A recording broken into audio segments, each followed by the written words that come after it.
사도행전 9장 19절로 22절까지 하나님 말씀 우리 함께 합독하시겠습니다. 시작.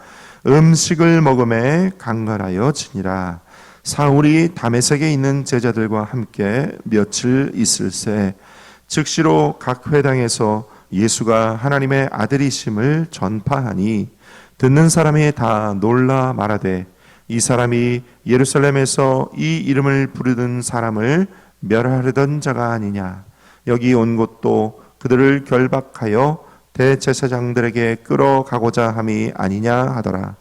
사울은 힘을 더 얻어 예수를 그리스도라 증언하여 다메섹에 사는 유대인들을 당혹하게 하니라. 아멘. 우리 함께 합독하신 사도행전 9장 19절로 22절 말씀 가지고 변화된 사울, 이런 제목으로 함께 하나님 말씀 나누기 원합니다. 한번 따라할까요? 변화된 사울. 네. 다메섹에서 예수 그리스도를 만난 사울이 그가 예수를 직접 음성으로 환상 중에 만남으로 인해서 회개를 하게 됐습니다. 3일 동안 직가라는 동네에 유다라는 사람의 집에서 금식하고 회개하고, 그 다음 성령님께서 아나니아라고 하는 성도를 그 집에 보내어 안수하게 하심에, 안수할 때 눈에서 비늘 같은 것이 떨어지고 사울이 변화되는 새 삶을 시작하는 것이죠. 할렐루야.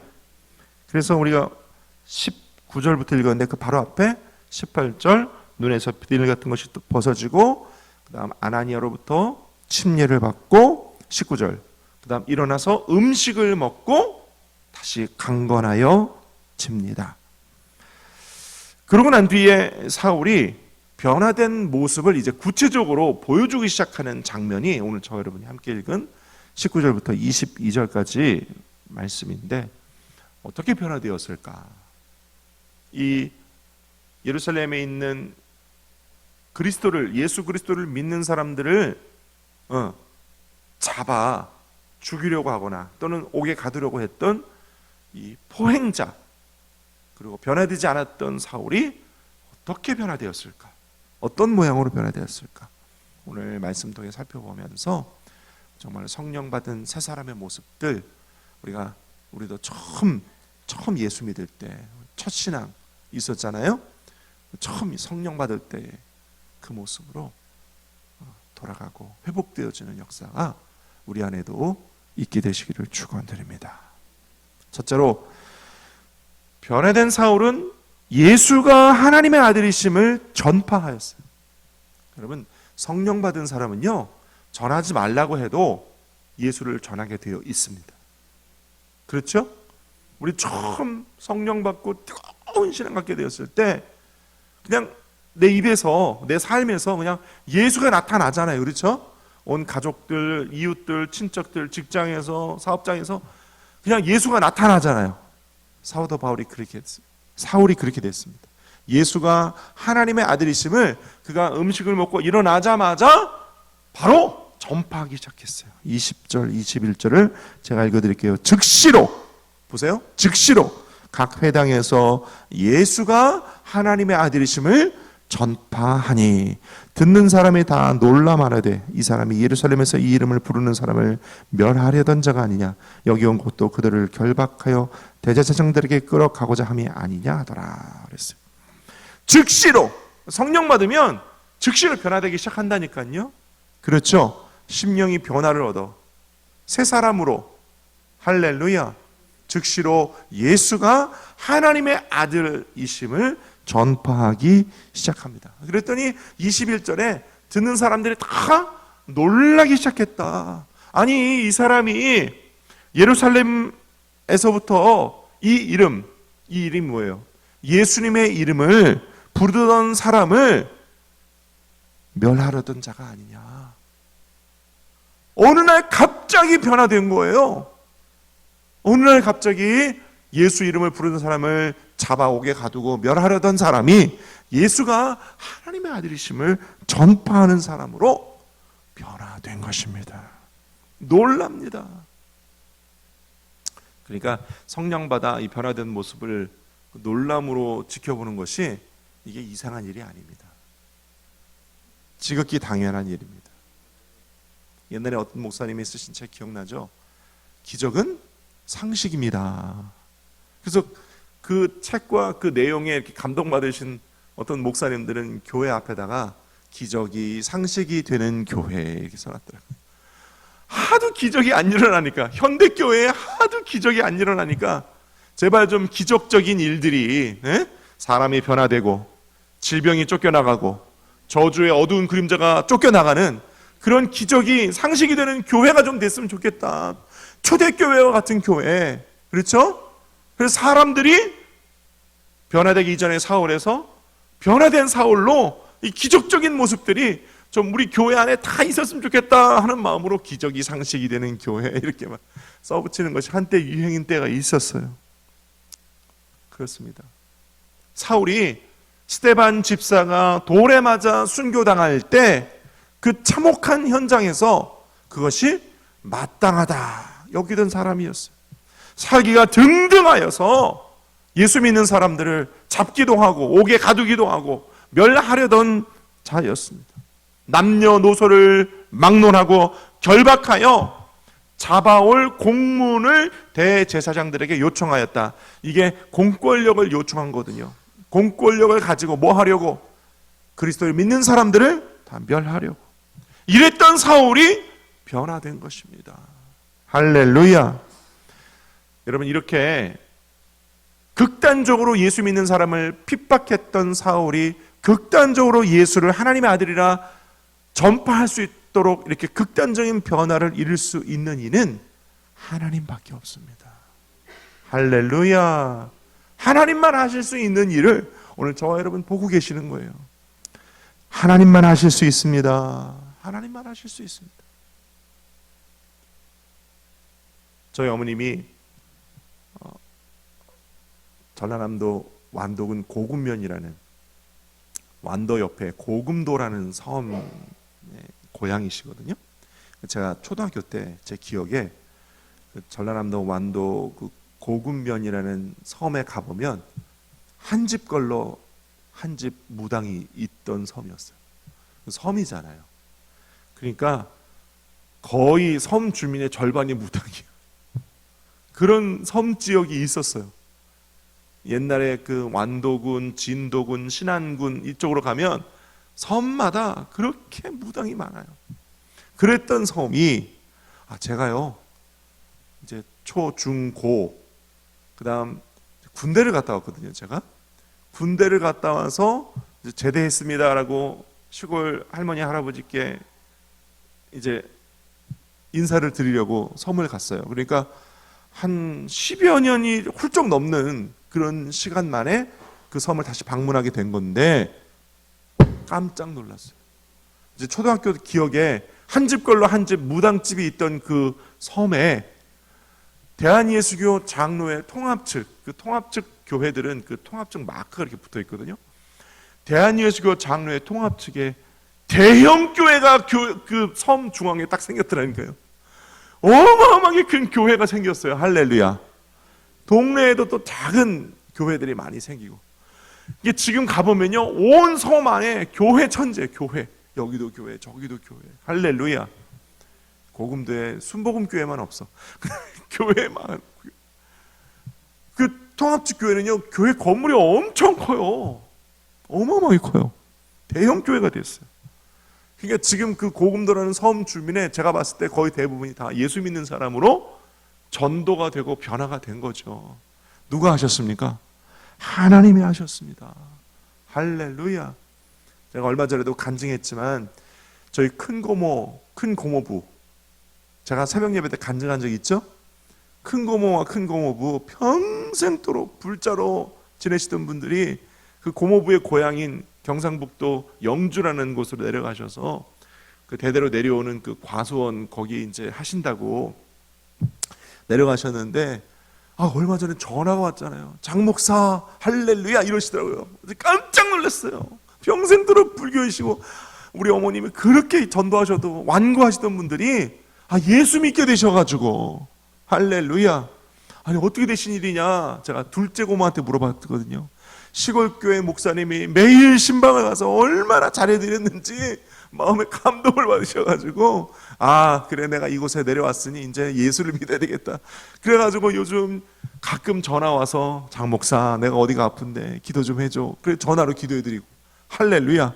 이전에는 상상도 못했던 일이에요. 하나님만 하실 수 있는 일입니다. 할렐루야.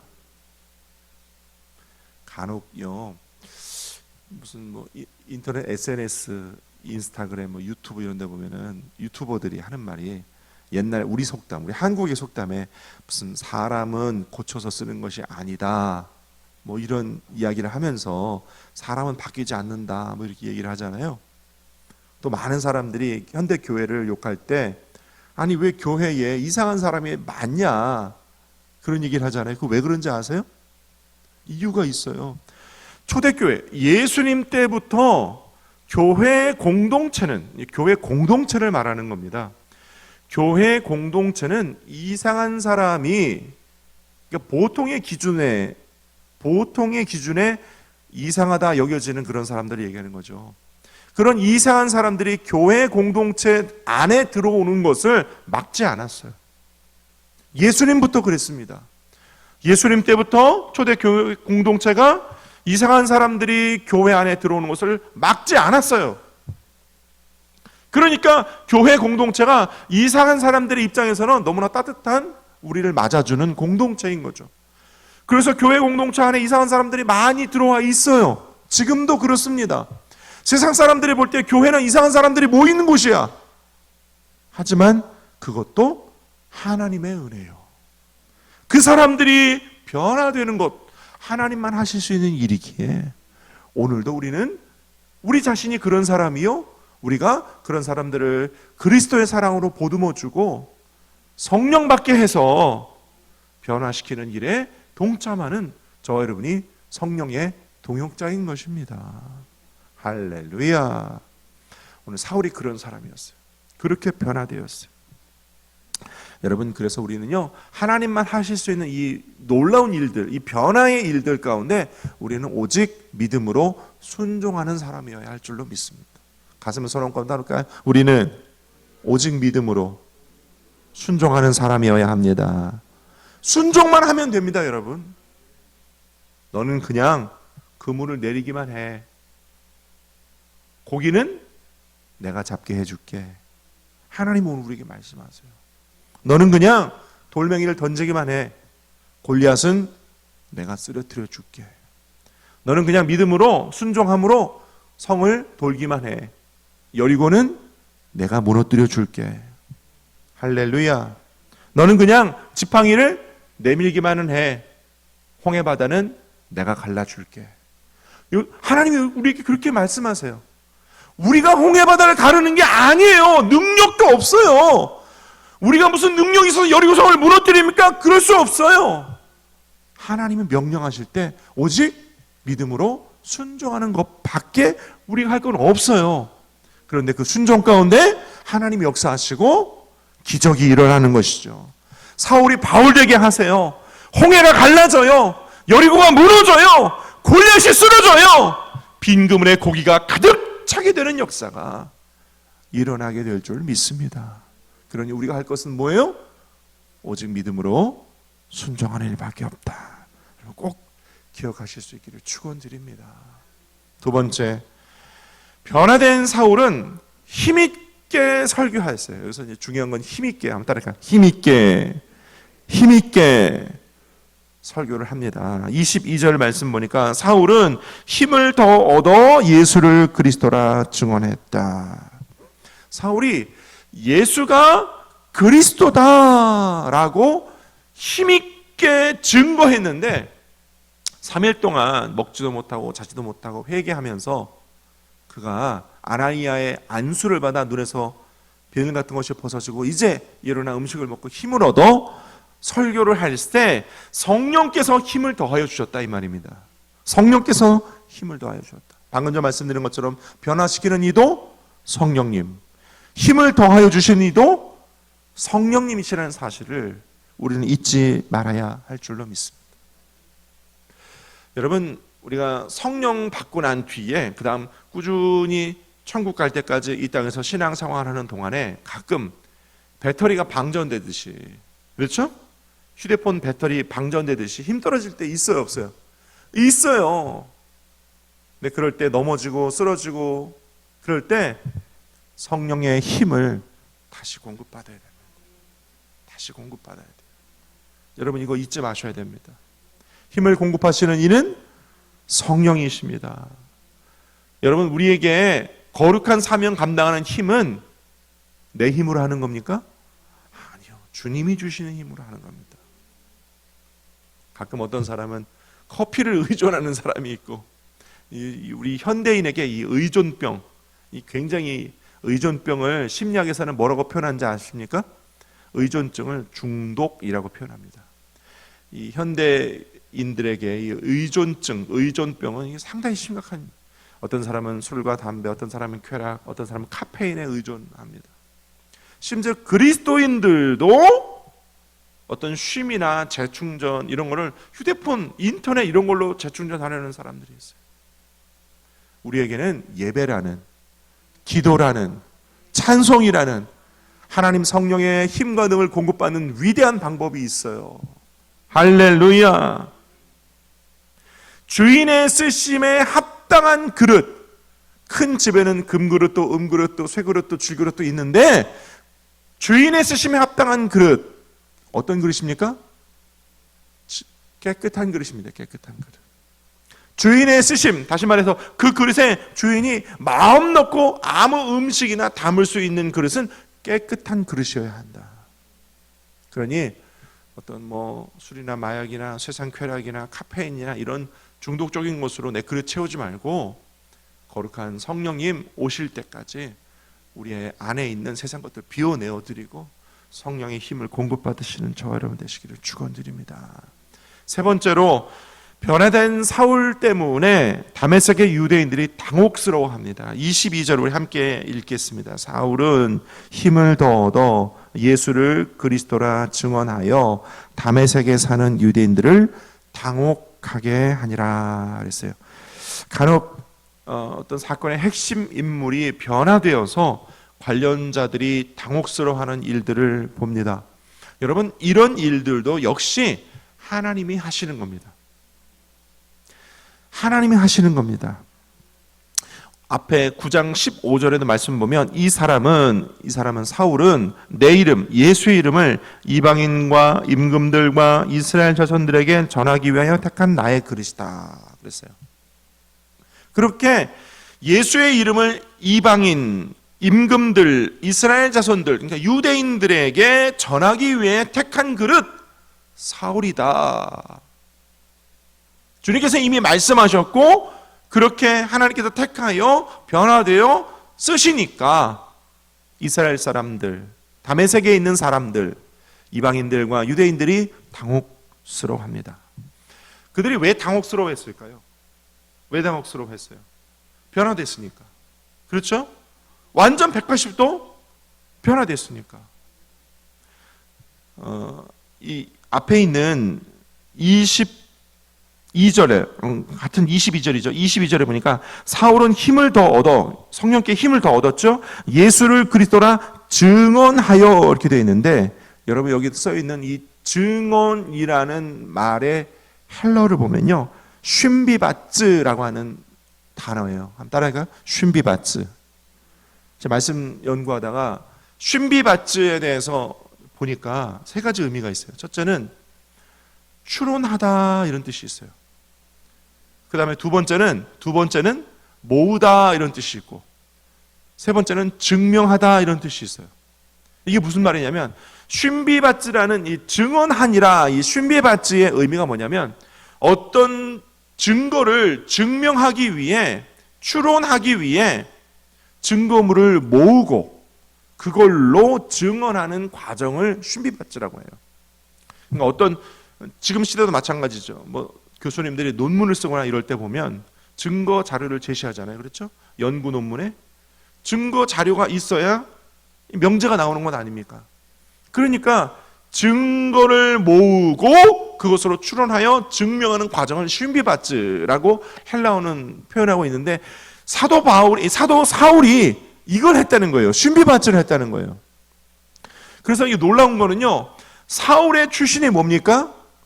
바리새파 유대인이잖아요. 그렇죠? 나면서부터 그는 로마인이었지만 그의 혈통은 나면서부터 유대인이고 바리새인이었어요. 그러니까 이는 이방인으로 택한 하나님의 종이지만 동시에 그 출신과 혈통은 유대인으로서 율법에 정통한 자예요. 율법에 정통한 사람이니까 헬라인뿐만 아니라 유대인들에게도 복음을 전할 때 이 쉰비바츠의 증언법을 쓴 거예요. 쉰비바츠, 그러니까 너희가 알고 있는 구약의 하나님, 너희가 알고 있는 구약의 하나님께서 많은 예언자들을 보내요. 그 예언자들의 예언한 것이 바로 너희가 잡아 죽인 예수였다. 예수가 하나님의 아들이자 구약의 예언자들이 예언했던 그분이셨다. 쉰비바츠법을 이용해서 증언했더니 많은 다메섹에 있는 사람들이 당혹스러워한 거예요. 당혹스러워하기만 했다는 성경이 기록하고 있는 게 사울에게 반박할 수가 없는 거죠. 정확하고 명확한 변증법으로 쉰비바츠로 이야기를 하니까 반박할 수가 없었던 거예요. 하나님은 이것을 위해 사울을 택하시고 사울을 사용하신 거예요. 할렐루야. 그러니 하나님의 놀라운 택하심, 예정하심, 준비하심이 있었던 것이죠. 할렐루야. 하나님은 사울을 그렇게 바울되게 하시고 멋지게 사용하십니다. 멋있지 않습니까? 쉰비바츠법의 증언자로 오늘 저와 여러분들이 그렇게 하나님께 쓰임받게 되기를 축원합니다. 가끔 과거의 일들로 현재의 변화된 모습이 아름답게 증거되어지는 그런 유명 인플루언서들이 있어요. 과거의 세상에 유명한 사람이었어요. 근데 그 사람이 이렇게 변화되어서 세상 사람들이 다 놀래요. 인터넷에도 막 놀래고. 근데 지금 예수를 증거하는 사람이 되었어요. 간혹 그런 사람들 있잖아요. 뭐 가수 중에도 있고 연예인 중에도 있고 있잖아요. 그렇죠? 범죄인 중에도 있고. 하나님이 그렇게 쓰신다. 할렐루야. 우리의 삶도 마찬가지죠. 우리 일가 친척 가족들이, 제가 그랬다니까 옛날에 제가 중학교 때 친구들 가끔 1년에 한 번씩 모이거든요. 그 친구들 아직도 얘기합니다. 야, 우리가 중학생 때 네가 목사가 되리라고는 꿈도 꾸지 못했다, 그런 얘기를 해요. 제가 그런 일이 있었습니다 옛날에. 우리의 삶이 이렇게 사울처럼 변화되었을 때 위대하게 쓰임받는 쉰비바츠의 도구로 쓰임받는 저와 여러분 되시기를 축원드립니다. 말씀 맺기 원합니다. 변화된 사울은 첫째, 예수 그리스도가 하나님의 아들이심을 힘있게 전파하였습니다.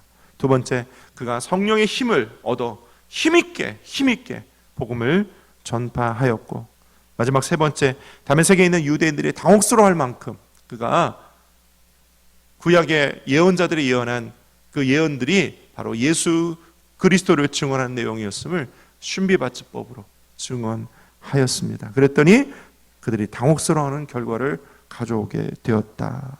오늘 이 성경의 말씀을 통해서 이 모든 일 다 하나님 성령께서 하신 일이요, 우리도 이와 같이 쓰임받을 수 있음을 기억하면서 하나님께 쓰임받는 인생 되어지는 저와 여러분 다 되실 수 있기를 축원을 드립니다. 기도하겠습니다. 아버지 하나님,